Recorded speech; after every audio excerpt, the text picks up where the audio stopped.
और इधर झारखंड में बढ़ते अपराध और बिगड़ती कानून व्यवस्था पर एक बार फिर से प्रमुख विपक्षी पार्टी यानी कि बीजेपी ने प्रहार किया है। बीजेपी के प्रदेश मीडिया सह प्रभारी अशोक बड़ाइक ने कहा है कि सरकार उन अपराधियों को संरक्षण देने का काम कर रही है और कानून व्यवस्था पूरी तरह से ध्वस्त नजर आ रही है।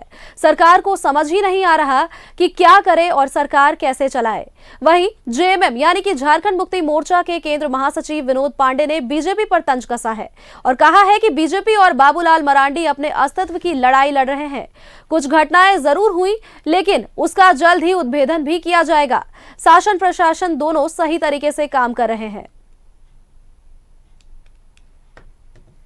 हेमंत राज में कानून व्यवस्था, लॉ एंड ऑर्डर पूरी की पूरी कोलैप्स हो चुकी है, ध्वस्त हो चुकी है।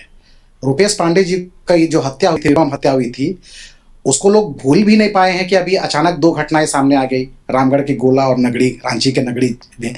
अब तो हेमंत सरकार में ये भी स्थिति अब बहुत देखने को मिल रही है कि लोग अपने धार्मिक अनुष्ठान, धार्मिक कार्यक्रम, विसर्जन के कार्यक्रम को भी वो खुलेआम वो कर नहीं पा रहे हैं, पूजा पाठ नहीं कर पा रहे ठीक से।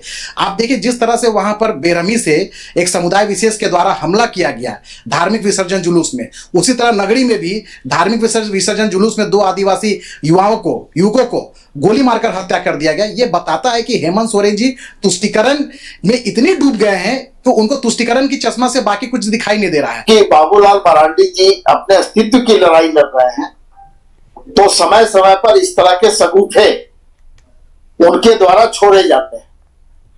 शासन प्रशासन अपना काम कर रहा है, मैं इससे इनकार नहीं कर रहा हूं कि घटनाएं नहीं हुई, लेकिन उसका उद्भेदन पुलिस के द्वारा कितना जल्दी किया गया और दोषियों को किस तरह से सजा दिलाई गई, इस पर भी बाबूलाल मरांडी जी को अपनी टिप्पणी देनी चाहिए। हेमंत